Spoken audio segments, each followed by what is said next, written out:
तो जय नित्यानंद। आज के ज्ञान में जो चिदाकाश गीता है बड़े बाबा का, नित्यानंद बाबा का, श्लोक संख्या 272, उसमें बड़े बाबा कह रहे हैं कि वैराग कपड़े को जलाने जैसा होना चाहिए। वैराग कैसा होना चाहिए? कपड़े को जलाने जैसा। जब वैराग विकसित हो तब आत्म वैभव दिखेगा। देखो, कपड़े अगर आज की डेट में कोई किसी के जलाए ना तो चिल्लाएगा, क्या कर रहे हो ये? भैया, आवाज कट कर आ रही है। देखिए, सभी औरों को आ रही है मेरी आवाज, तो ऐसे करो। मेरी आवाज आ रही है सबको? हाँ, तो ये आपके उधर नेटवर्क प्रॉब्लम हो सकती है। आप एक बार डिस्कनेक्ट करके वापस ज्वाइन कर लो, ठीक है? फिर कहते हैं शरीर अचल ना हो लेकिन मन अचल होना चाहिए। क्या मतलब हुआ इसका? जैसे मैंने कहा अब कि आंखें खुली रखो, लेकिन मन अचल रहेगा तो आंखें भी स्थिर हो जाएंगी, शरीर भी स्थिर हो जाएगा। जब मन शरीर स्थिर हो गए तो आत्मा स्थिर है। आत्मा अचल है, अचल है, अविनाशी। वो अचल का प्रतिबिंब आप संसार में चलते फिरते लोगों को देखते हो, लेकिन आपको जब आत्मा के साथ एक होना है तो क्या करना होगा? मन को स्थिर करना होगा। आंखें खुली है, शांत बैठो बस। आंखें बंद है, शांत बैठो। और भीतर जब शांत बैठोगे ना, शांति, गहरी शांति, तो शांति ही परमात्मा का मूल स्वरूप है। शांति है, वह आनंद है। देखो, मैं एक रामायण की एक कथा से समझाता हूँ कि एक रामचरितमानस में आता है, मोहे छल कपट छिद्र न भावा, निर्मल जन सो मोहि पावा, मोहे कपट छल छिद्र न भावा। कि निर्मल जन मुझे पाते हैं। तो अब आप देखो, इस कथा को समझो कैसे। कि शूर्पणखा थी, वो गई राम जी के पास, देख के मोहित हो गई कि मुझे आपसे शादी करनी है। सुंदरी बन के गई थी। तो राम जी ने कहा कि मैं तो विवाहित हूं और मेरा प्रण है इस जीवन में एक ही विवाह करूंगा, तुम लक्ष्मण के पास हो। लक्ष्मण जो है, नाक कान काट देते हैं। तो अच्छा, दूसरा क्या है, लक्ष्मण के पास बाद में गई, वो कहती है कि मेरे से शादी करो नहीं तो मैं सीता को खा जाऊंगी। तब वो कहते हैं कि तुम उधर जाओ। अब देखो, इस कथा का लोग बाग कितना मतलब समझते हैं?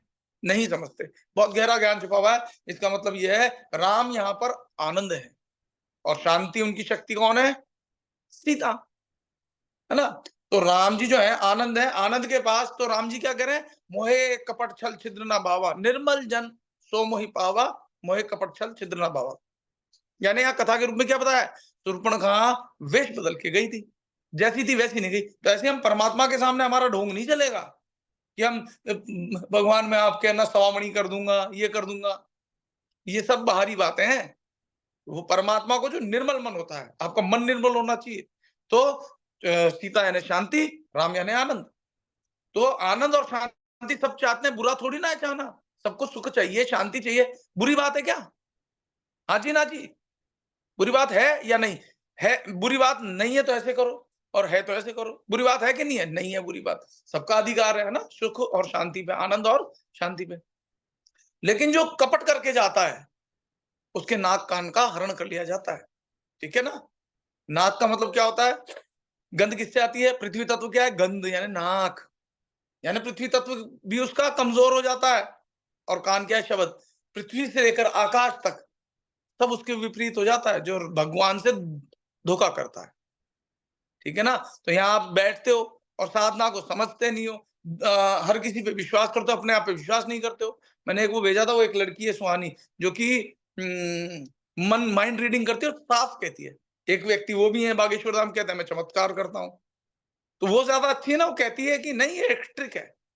अब क्या ट्रिक है? वो नहीं सिखाना चाहती, वो इसलिए कि भाई उसका प्रोफेशन उसने बना रखा है। लेकिन स्वीकार तो करती है ना। यहाँ लोग बाग क्या है, विज्ञान को इस्तेमाल करके चमत्कार दिखाते हैं, लोग बाग पागल हो जाते हैं उनके पीछे। वो लोग पागल है, पागल बनाने वाले से ज्यादा पागल कौन है? जो बन रहे हैं। आप पागल बनते रहोगे जब तक कि भीतर के पागल नहीं बन जाओ।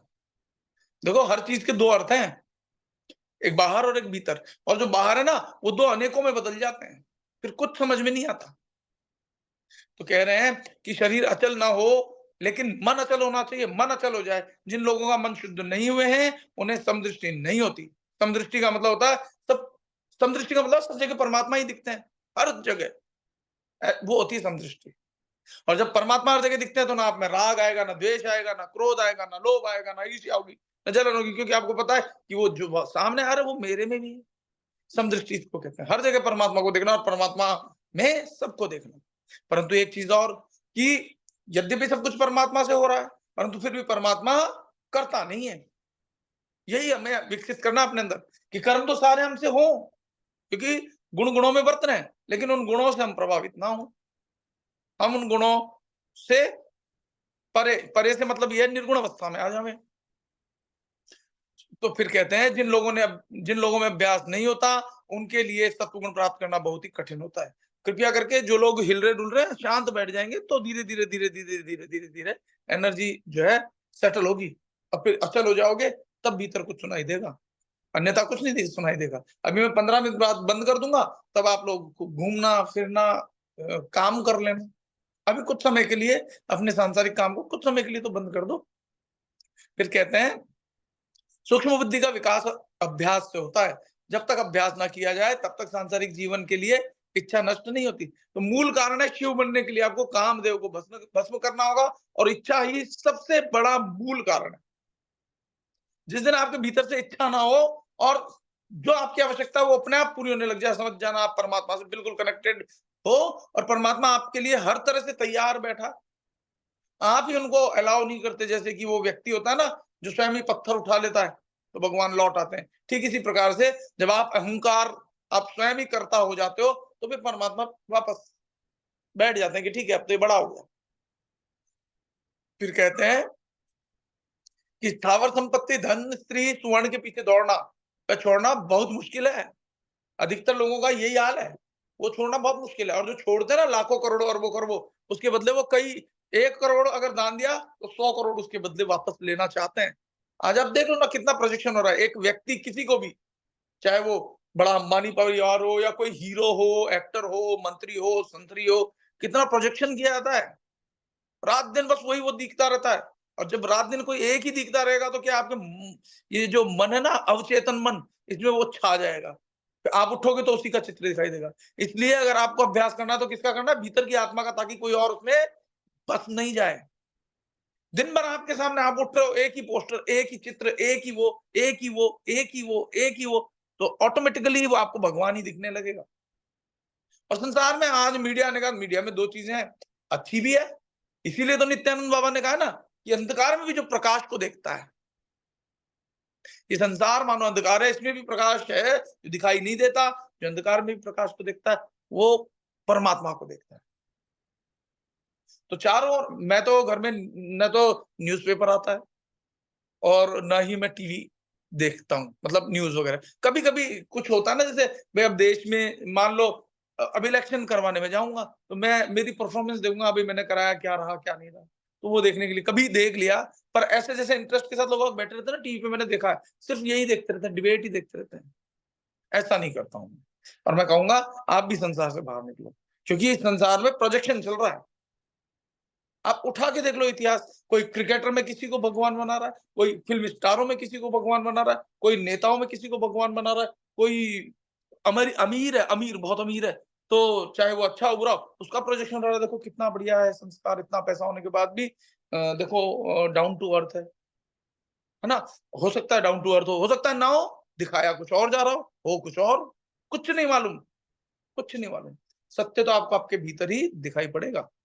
हो सकता है मेरी बात किसी की समझ में आवे, किसी के ना आवे, जिसके ना आवे वो अभी संसार में है।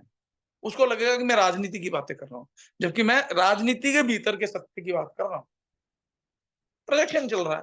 और गुरुओं में भी जो संसार में गुरु हैं, उनमें भी प्रोजेक्शन चल रहा है। वो अपने गुरु को बड़ा दिखा रहे हैं, उसके लिए बड़े-बड़े इवेंट करे जा रहे हैं, बड़े-बड़े सजावटें हैं। अगर 2 करोड़ इवेंट करने के लिए लगा दिए, तो 50 करोड़ वापस आ रहे हैं। वो जो होते हैं, मैं ये नहीं कह रहा हूँ कि पैसा नहीं चाहिए, पैसा तो चाहिए, लेकिन सबके सहयोग से अपने आप जब सहयोग होगा तो ठीक है। बाकायदा उसमें पेटियाँ रख दी जाती हैं, लोग जाते हैं, सत्संग सुनते हैं, अपने आप डाल। मेरा इससे विरोध नहीं है कि लोग बाग त्याग कर रहे हैं, पैसा दे रहे हैं, दान दे रहे हैं, दान देना बुरी बात है, इससे विरोध नहीं है। लेकिन लोग बाग कहते कुछ हैं और करते कुछ हैं। कथनी और करनी में जहाँ भेद दिखाई दे, समझ जाना। और संसार में अगर आप रहोगे, तो फिर कथनी करनी में तो बहुत सारे भेद दिखेंगे, लेकिन जब आप अंधेरे में भी उस प्रकाश को, मैं एक बंद कर देता हूँ वीडियो को, कि जो लोग नहीं है तो औरों पर इस पे, क्योंकि ये चीज़ कंटीजियस है। इसलिए कृपया करके जो लोग ध्यान नहीं कर रहे हैं, वो थोड़ा-सा अपना वीडियो बंद कर रहा हूँ मैं उनका, और आप भी स्वयं से कर लिया करो। सारे वीडियो बंद होंगे तो भी चलेगा, मैं भी वीडियो बंद करके सत्संग कर सकता हूँ ना। चलिए, तो सामने बैठो, ढंग से बैठो, समझो, कीमत समझो। हनुमान जी ने तो हीरे भी तोड़ तोड़ के फेंक दिए थे, जिसमें भगवान नहीं हो मेरे किसी काम का नहीं है। ठीक है ना, आप समझो, मत पड़े रहो, संसार के लोग छोड़ देंगे आपको, तब बहुत रहोगे आप। जिन संसार के लोगों में आप 15 मिनट नहीं निकाल सकते अपने लिए, बड़े ही दुख की बात है। 15 मिनट। चलो आगे चलते हैं। मेरा है ना, हृदय दुखी होता है इस चीज को देख करके कि आप 15 मिनट भी अपने आप को अपने आप से नहीं जोड़ पाते। आगे चलते हैं। सूक्ष्म बुद्धि का विकास अभ्यास से होता है। अभ्यास क्या है? ये जो हम रोज कर रहे हैं ना, सुबह और शाम, ये अभ्यास है। आपको पता चले ना चले, लेकिन ये अभ्यास धीरे धीरे पक जाएगा। आपको एक चीज और बताऊं, मैंने नए बच्चों के साथ बैठ के मेडिटेशन किया, यंग बच्चे 20, 22, 25 साल के, 5 मिनट बाद ही हिलते हैं ऐसे। आप लोग तो फिर भी बैठ लेते हो ना आधा आधा, एक एक घंटा। ये अभ्यास के कारण है। हिलते हैं, पैर सीधा करते हैं, कभी यहाँ दर्द हो रहा है। यंग बच्चों की कह रहा हूं मैं। सोचो, आप जो है, आपका शरीर इतना मतलब सीनियर हो गया के बावजूद भी आप लोग कितने आराम से बैठते थे। ये है इस अभ्यास का परिणाम। और आजकल के बच्चे 1 किलोमीटर चल के सांस फूल जाता है उनका, आप लोग फिर भी चल लोगे। और नहीं तो आप खुद अनुभव करोगे, देख लेना। लेकिन एक ही चीज कहता हूँ, साधना में लगेगा, अंतिम सांस तक लगे रहना। जो अंतिम सांस तक रहेगा, सब नहीं है इसमें। देखो, बहुत सारे आए और चले गए, बहुत सारे अच्छे अच्छे भी आए और चले गए। भले ही इसमें लास्ट में 4 या 5 ही रह जाएं, वो निश्चित रूप से उस परम शांति को प्राप्त कर लेंगे। हो सकता है बहुत सारे लोग हो जाएं, लेकिन उन बहुत सारे में से जो मेहनत करेगा, सीधी सी बात है, जो फिरे सो चरे, जो करेगा वो पाएगा। आगे कहते हैं स्थावर ये हो गया ना, पीछे दौड़ना बहुत पीछे दौड़ना व छोड़ना बहुत मुश्किल है। मनुष्यों को क्या सिद्ध करना? देखो, पीछे दौड़ने का मतलब पहले तो कमाए, और कमाने का त्याग की भावना हो, ऐसी बड़ी बात सब में नहीं होती है, अभ्यास से होती है। मनुष्य को क्या सिद्ध करना है? जब मनुष्य का चित्त सत्व रज तम से मुक्त हो जाता है, तो उसे पुरुषार्थ कहा जाता है। यानी सतोगुण, रजोगुण, तमोगुण, तीनों में आसक्ति नहीं है उसकी। जैसे आप देखोगे, सतोगुण सबको अच्छा लगता होगा दिखने में, अरे कितनी पवित्रता से रहता है, अरे हाथ धो के रहता है, अरे चप्पल बिल्कुल बाहर रहती है मंदिर में, अरे ये पूजा में ही खोया रहता है। अब उसकी पूजा नहीं हो तो उसकी आसक्ति इतनी हो जाती है कि आज घंटी नहीं बजाई, मन अच्छा नहीं है। लेकिन जब आप भीतर से जुड़ोगे ना, तीनों गुण से परे का मतलब क्या है? आप 24 घंटे परमात्मा के साथ कनेक्टेड हो। भीतर बज रही है घंटी, आपको नहीं सुनाई देती, वो एक अलग बात है। भीतर घंटी भी बज रही है, भीतर ज्योत भी जल रही है, और भीतर मस्तिष्क में खुशबू भी आ रही है। और ये मैं सच कह रहा हूँ, नित्यानंद बाबा ने भी कही है। एक बार आया था, भीतर मस्तिष्क में आपको चंदन, निस्त्री, अष्टगंध जैसी खुशबू आती। जब शुद्धता होगी भीतर, प्राणों से जुड़ते जुड़ते चित्त निर्मल होगा, यानी मन निर्मल हो गया तो उसको चित्त कहते हैं। चित्त जब सत्य के साथ कनेक्ट होगा तो सत्य चित्त से आनंद की उपलब्धि होगी। सीधी सी बात है, समझने वाली बहुत कठिन बात थोड़ी ना है, सिंपल ही तो बता रहा हूँ। समझ में आ रही है ना सबको? चलिए, फिर आगे कहते हैं कि जिस तरह गंदा वस्त्र साबुन के पानी से धोने से शुद्ध हो जाता है, उसी तरह चित्त को बुद्धि स्वरूप साबुन के पानी से धोकर शुद्ध करना चाहिए। तो ये बुद्धि से चित्त शुद्ध कब होगा? जब बुद्धि को आप मन बुद्धि को एक कर दोगे, यानी बुद्धि से मन नियंत्रित होगा। अब शांत बैठ जाओ, शांत, एकदम शांत, कमर सीधी, गर्दन सीधी, और भीतर आंखें खुली हो तो भी भीतर। मैं खुली आंखों से भी ध्यान मेरा लग रहा है, कुछ लोगों का नहीं लग रहा है, अभ्यास से लग जाएगा। जब तक नहीं लगता आंखें बंद करके कर लो। लेकिन कमला में आपका नहीं लग रहा, कोई बात नहीं, आंखें बंद करके कर लेना, है ना, अभ्यास से होगा। अभी मेरे को खुली आंखों से भी, मैं मोटरसाइकिल चला रहा हूँ तो भी नाच सुनता रहता। जैसे ही मेरा ध्यान फोकस, बस कुछ नहीं करना होता, जैसे फोकस भीतर जाता है सब कुछ सुनाई देता है। वैसा ही सेम, जैसा आंख बंद करके होता है, वैसा ही खुली आंखों से होता है, बल्कि खुली आंखों से ज्यादा होता है। ठीक है, तो ये स्थिति बनेगी आप लोगों की, लेकिन आपको लगातार अभ्यास करना होगा। फिर कहते हैं जिस तरह गंदा साबुन तो ये बुद्धि लगातार अगर आपको आत्मा में लगाओगे तो ये चित्त जो मन है, मन को बार बार किसमें? बुद्धि के माध्यम से, बुद्धि से मन को नियंत्रित करके अपने इस आत्मा के साथ जोड़ोगे तो ये मन जो है शुद्ध होना शुरू हो जाएगा। ये साबुन का पानी यहाँ पर वो परमात्मा का जो दिव्य अमृत है ना, उसको समझो। फिर कहते हैं उसे आकाश जितना शुद्ध कर देना चाहिए। आकाश जितना मतलब अवकाश, गहरी शांति, कुछ नहीं है, बस शांति शांति शांति, आनंद आनंद आनंद। जब सिलाई मशीन पर सीवन कार्य को सीखते हैं तब शुरू में ध्यान हाथ पर रहना चाहिए, पांव पर नहीं।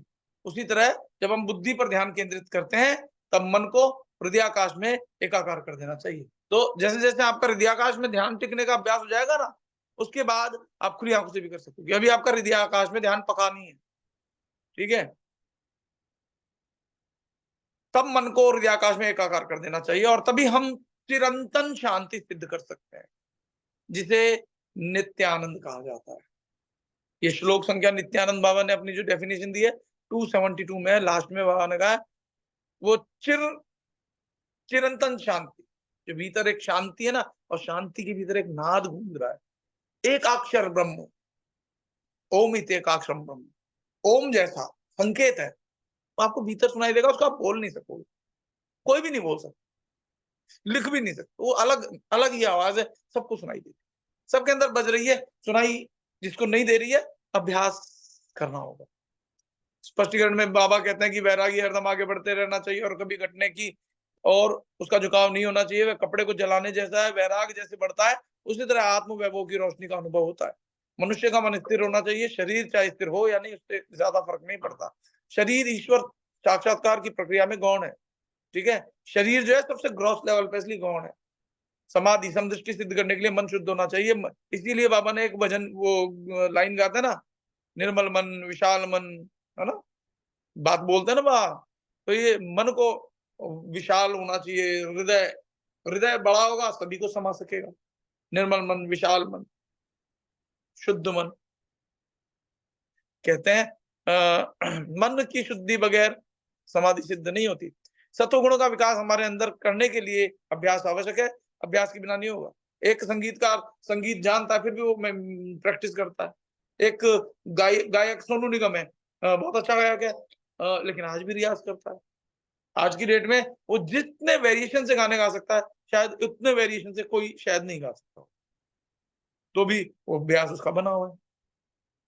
कहते हैं कि हम अभ्यास ना करें तो सांसारिक जीवन की इच्छाएं नष्ट नहीं होती है, तो अभ्यास करना होगा। स्थावर संपत्ति स्त्री सुवर्ण के पीछे दौड़ना बंद करना बहुत ही कठिन है। यानी जैसे वायु को रोका नहीं जा सकता उसी प्रकार से कठिन है, लेकिन असंभव नहीं है, अभ्यास से हो सकता है। मनुष्य के जीवन में सिद्ध क्या करना है, मनुष्य को उसका चित्त 3 घटक सत्व रज तम से शुद्ध करना। यानी ये बाहर के हैं, प्रकृति के गुण हैं, हो रहे हैं तो उसमें दुखी भी नहीं होना है। नींद आ रही है तो आ रही है, सो गए, भूख लग रही है खाना खा लिया, है ना, रजोगुण तमोगुण सो गए, और शुद्धता पवित्रता के लिए घंटियां बजा रहे हैं परमात्मा को, ये सतोगुण। इससे भी ऊपर जो है निर्गुण अवस्था, वो है अपने आप को गहरी शांति में ले जाना। शांति शांति शांति, गहरी शांति, असीम शांति। फिर कहते हैं ये मनुष्य का परम पवित्र फर्ज है, सभी व्यक्ति को ये करना चाहिए। ये ऐसी बात है जैसे नौसिखिए दर्जी जब सिलाई सीखते हैं तब सिलाई मशीन पर काम करते वक्त अपने हाथ पर ध्यान केंद्रित करता है, पांव पर नहीं। उसी तरह कहने का मतलब उस समय हाथ वाली ही मशीनें होती होंगी, ठीक है ना, ऐसे हाथ से वो चला रहा है और हाथ से ऐसे ऐसे, तो अभ्यास से होता है। अगर जिसको सिलाई मशीन नहीं आती है चलानी, तो इधर चलाएगा तो इधर से नहीं चल पाएगा, इधर से चलाएगा तो इधर से दिक्कत हो जाएगी, लेकिन अभ्यास हो जाता है। देखो सिर पे ऐसे हाथ रखो, रखो, अब सिर पे हाथ है आपका, आत्मा पूरे शरीर में फैली हुई है, चेतना ग्रुप सिर पे हाथ है ना। अब देखो पैर का अंगूठा भी लगाओ, सिर पे हाथ भी है, दूसरा भी अंगूठा हिला दो, हिला पा रहे हो ना भाई, सिर पे भी हाथ रखा हुआ है, पैर के अंगूठे में भी, इस अंगूठे में तो, दोनों तीनों को हिला पा रहे हो कि नहीं हिला पा रहे हो, यानी चेतना फैली हुई है। आप एक साथ शरीर के भीतर जहां जहां शक्ति बह रही है वहां वहां आप कर सकते हो, लेकिन ये जो चेतना फैली हुई है जब इकट्ठी हो जाए फिर आप कुछ नहीं कर सकते, फिर आप आनंद की स्थिति में रह सकते। लोग बाग क्या है, बात भी कर रहे हैं, पैर हिलता रहता है, घुटना टक टक टक टक टक टक टक टक टक टक ऐसे हिलता रहता होता है ना, देखा होगा, चेतना फैली हुई। जब आप शांति से बैठते हो हिल ही नहीं रहे हो, आंखें भी अगर बंद नहीं है, खुली है तो आंखें भी नहीं हिल रही है, और भीतर ही भीतर आपको सुनाई देगा। आपकी अंतर्दृष्टि हो जाएगी। मैं जैसे अब मैं बोल रहा हूँ ना कि खुली आंख से भीतर सुनाई देता है, तो आपकी अंतर्दृष्टि जब होगी तब ऐसा होगा। जब तक नहीं होता आप बंद करो आँखें। जिस दिन थोड़ा थोड़ा अभ्यास कर लो, दिन में ऐसे ही बैठे हो, ध्यान नहीं कर रहे हो, ऐसे ही बैठे हो, तो बस स्थिर होके बैठ जाओ। थोड़ी देर बाद आपको लगेगा भीतर कुछ सुनाई दे रहा है। फिर कहते हैं उसी तरह हमें हमारा लक्ष्य बुद्धि पर केंद्रित करना चाहिए और मन को हृदयाकाश में एकाकार कर देना चाहिए। जब ये सिद्ध होता है तब हम शाश्वत शांति प्राप्त कर सकते हैं, जिसे नित्यानंद कहा जाता है। नित्यानंद का मतलब है शाश्वत शांति। ठीक है, हम नित्यानंद बाबा के तो जाते हैं, पर नित्यानंद बाबा को प्राप्त तो करो, अपने भीतर तो उतारो। समझ में आ रही है बात? खाली बोलने से कुछ नहीं होगा, नित्यानंद बाबा नित्यानंद बाबा। उनको अपने भीतर आत्मसात करो। राम राम बोलते हो, राम को अपने अंदर उतार लो। ठीक है, आगे कहते हैं 273 श्लोक में, जिन लोगों ने मन शुद्ध किया है वे ईश्वर को किसी भी नाम से पुकार सकते हैं। देखो, समझ में आ रही है बात? मैं तो नहीं कह रहा हूं, ये नित्यानंद बाबा कह रहे हैं कि जिन लोगों ने मन को शुद्ध किया है वे ईश्वर को किसी भी नाम से पुकार सकते हैं। प्रकृति रेलवे के डिब्बे जैसी है, उसके अंदर बैठे हुए लोग ज्ञान जैसे हैं, चक्रों रेलवे स्टेशन जैसे हैं। इन चक्रों में सूक्ष्म बुद्धि है। सूक्ष्म वह ट्यूब नली में है। सूक्ष्म क्या है? ट्यूब नली में है। इन सूक्ष्म नली में कुंडलनी शक्ति है। कुंडलनी ओमकार स्वरूप में है और सूक्ष्म नलिकाओं में है। इस बात का पता सूक्ष्म की अनुभूति से चलता है। देखो कैसे बता रहे हैं। मानो ये शरीर जो है रेलवे, मान लो इस शरीर को 2 मिनट के लिए माना कि रेलवे का डब्बा है। ठीक है, शरीर एक डब्बा है। इस डब्बे के भीतर जो है यात्री, जो आपके भीतर कोई अच्छे लोग भी बैठे हैं, बुरे लोग भी बैठे हैं, है ना? चलते ना विचार, वो अच्छा वो बुरा, ये विचार चलते हैं, वो घटना वो व्यक्ति। ठीक है, वो जो है इसमें अंदर जो बैठे हुए लोग हैं वो ज्ञान की तरह। ज्ञान कौन सा? ज्ञान अज्ञान भी ज्ञान ही होता है। जैसे आपको कड़वा जीभ का देखो ज्ञान समझाता हूँ। जीभ ने कड़वा पिया, बता देगी ना, अरे कड़वा। मीठा पिया, है ना, तीखा खाया, यम्मी यम्मी, है ना? तो ये बताती है ना जीभ, ज्ञान हो रहा है ना अच्छे बुरे का। तो बुरा जो है वो भी ज्ञान ही है, अच्छा है वो भी ज्ञान ही है। लेकिन जो शुद्ध सात्विक ज्ञान क्या है? वो ज्ञान है सच्चिदानंद। तो जो अंदर यात्री बैठे हैं, जो आपके भीतर विचार रूप में आ रहे हैं ना, ये वो कौरव सेना, पांडव सेना, कृष्ण, राम, ये जो भीतर विचार के रूप में जो है, ये यात्री हैं आपके भीतर जो विचार चल रहे हैं, और ये ज्ञान जैसे हैं। चक्रों को रेलवे स्टेशन, चक्र रेलवे स्टेशन जैसे हैं। बहुत सारे चक्र आते रहते हैं, मतलब कोई बंबई जा रहा है, कोई दिल्ली जा रहा है, कोई कहीं जा रहा है, कोई कहीं जा रहा है। ये चक्र है उनका स्टॉप। ठीक है, इन चक्रों में सूक्ष्म बुद्धि है। जैसे मान लो आपको दिल्ली जाना है, तो आप पूरे रास्ते बात करते जाओगे, लेकिन आपका ध्यान दिल्ली आने पर आप कितने, कौन सा स्टेशन आया, करते हो ना बीच बीच में, बताओ हाँ जी ना जी, करते हो या नहीं करते हो? चक्र जैसे रेलवे स्टेशन, रेल ट्रेन में बैठे हो, लोगों से बात भी कर रहे हो, ज्ञान की, विज्ञान की, अज्ञान की, लेकिन ध्यान बना रहता है। कौन सा है जी? गुड़गांव। कहाँ उतरना है? दिल्ली। ध्यान पूरा स्टेशन पर रहता है। जहां चक्र पर ध्यान रहता है, तो चक्र जो है वो क्या, यहाँ पे क्या है, इन चक्रों में सूक्ष्म बुद्धि है। सूक्ष्म बुद्धि आपका ज्ञान टिका हुआ रहता है। तो जिसकी सूक्ष्म बुद्धि जैसे मूलाधार में ही अटकी हुई है, तो पृथ्वी तत्व में ही उसकी बुद्धि है, भोग बुद्धि है, मेटलाइजेशन पर ही ध्यान है। जैसे-जैसे सूक्ष्म होती जाएगी, उसका स्टेशन बदलता जाएगा। ठीक है ना? फिर कहते हैं इन चक्रों में सूक्ष्म बुद्धि है। सूक्ष्म वह ट्यूब नली में है। नली मतलब ये नाड़ियाँ हैं जो ईड़ा, पिंगला, सुषुम्ना, और बहुत सारी 72,000 नाड़ियाँ हैं। तो जो 3 नाड़ियाँ मुख्य संसार की, ईड़ा, पिंगला, सुषुम्ना, उन सभी नाड़ियों से सिमट करके सुषुम्ना में आ जाए। ठीक है ना? तो जो सुषुम्ना नाड़ी है, वो सूक्ष्म नली में कुंडलनी शक्ति है। सुषुम्ना नाड़ी जो है, आपकी बीच की नाड़ी जो है, ये आपको कोई अच्छे से बताएगा नहीं। नाड़ियाँ ये वो सब बता देंगे, साधना करा देंगे, लेकिन इतनी गहराई से जो नित्यानंद बाबा बता रहे हैं, वो अगर समझ गए तो बहुत हो जाएगा। आ रही है क्या आपकी बात समझ में? ये जो है सूक्ष्म नाड़ियों में, सूक्ष्म नली में, नली, बाकी जो सूक्ष्म, बाकी जो ये नस नाड़ियां हैं पैरों में, अंगूठे में, सिर तक, आंखों में, सब जगह जो पलक झपक रही है, वो नलियां हैं, उनमें जो है चेतना की तरह कुंडलनी शक्ति बह रही है। अब वो कुंडलनी शक्ति जो वास्तव में कुंडलनी शक्ति है, ये तो ये माया के रूप में बह रही है पूरे शरीर में। जब ये सारी नाड़ियों से चेतना उठ करके कुंडलनी में आ जाए, यानी सुषुम्ना में आ जाए, तो वो कुंडलनी शक्ति है। कुंडलनी ओमकार स्वरूप में, ये जो कुंडलनी शक्ति लगातार जुड़ी हुई है, कनेक्ट है इस शरीर में, वो ओमकार स्वरूप जो यहाँ पर है चिदाकाश सहस्त्रार। कुंडलनी ओमकार स्वरूप में है और वह सूक्ष्म नलिकाओं में है। ठीक है ना? वो जो यहाँ से है वही पूरे शरीर में बह रही है चेतना, ठीक है ना?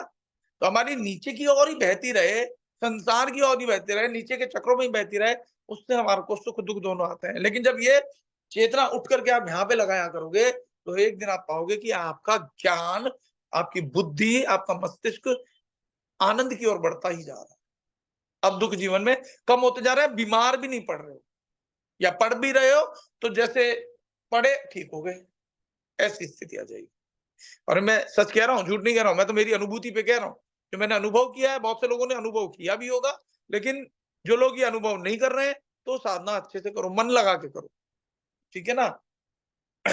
फिर कहते हैं कि इस बात का पता सूक्ष्म की अनुभूति से ही चलता है। जैसे जैसे आप भीतर जाओगे, भीतर शरीर को अचल कर लिया, मन को अचल कर लिया, धीरे धीरे जो सांसों पर नियंत्रण होकर के प्राण जागृत होने शुरू हो गए, वो ऊपर की ओर उठेंगे। कपाल में आपको सारा ये पूरा जो इसके ऊपर का हिस्सा है, ये जो ब्रह्मांड में बताता आ रहा हूँ, पिंड ब्रह्मांड, ब्रह्मांड में जब आप चले जाओगे, सब कुछ समझ में आएगा।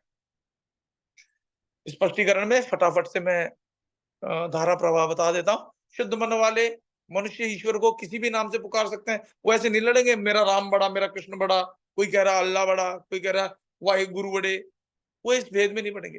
वो किसी भी नाम से, कोई वाहे गुरु कह रहा है तो भी उनको भगवान ही समझ में आ रहा है। कोई राम कह रहा है तो भी भगवान समझ में आ रहा है। कोई अल्लाह कह रहा है तो भी भगवान समझ में आ रहा है। कोई जीसस कह रहा है तो भी भगवान समझ में आ रहा है। कोई शिरडी साईं बाबा के लिए कह रहा है तो भी भगवान समझ में आ रहा है। क्योंकि उनको पता है कि नाम अनेक, सबका मालिक एक। लेकिन जो नाम अनेक हैं, लोग अब उसी में उलझे रहते हैं। वो मार-काट मचा रहे हैं, वो खून-खराबा कर रहे हैं, वो राजनीति कर रहे हैं। बात समझ में आए नहीं आए, मर्ज़ी आपकी। बाबा ने कही है, बड़े बाबा ने कही है, तो समझो। नाम नहीं, लेकिन भक्त का ईश्वर के लिए भाव महत्वपूर्ण है। रेलवे के डिब्बे और उसके साथ जुड़ी हुई चीज़ों का उदाहरण यहाँ शरीर के विविध आध्यात्मिक सिद्धांतों को समझाने के लिए किया गया है।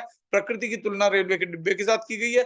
जो लोग उस डिब्बे में सफ़र करते हैं, उसे ज्ञान कहा जाता है। रेलवे स्टेशन मतलब शरीर के विविध चक्र हैं। कुंडलिनी सहस्त्रार तक पहुँचे तब तक उसे इन चक्र स्वरूप रेलवे स्टेशनों को पार करने हैं। जैसे कि हम 7 चक्र पार करते हैं, मूलाधार, स्वादिष्टान, अनाहत, विशुद्धि, इस तरह से। मणिपुर है ना?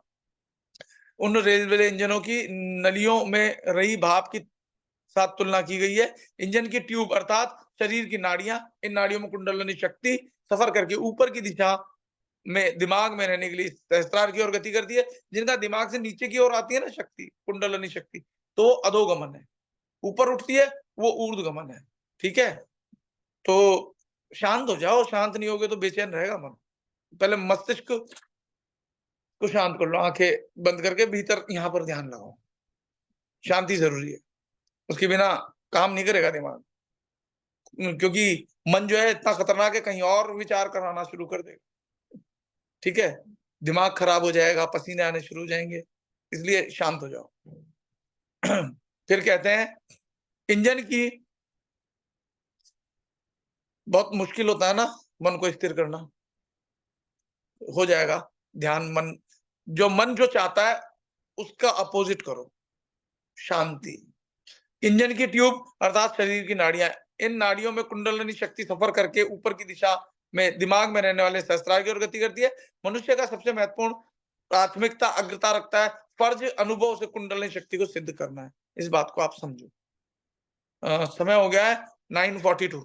आप अगर कहें तो एक श्लोक लूं, नहीं तो मैं ध्यान करते हैं। इशारे से आप बता सकते हो, ध्यान कर लेते हैं। चलो, अब मैं ये वीडियो स्टॉप कर रहा हूँ रिकॉर्डिंग का। इस वीडियो को आप ज़्यादा से ज़्यादा जो मैं यूट्यूब पे डालता हूँ शेयर किया करो, और लोगों तक भी पहुँचाओ। आप लोग तो सुनते ही हो, औरों को भी पहुँचाओ, ठीक है? धन्यवाद। जय नित्यानंद।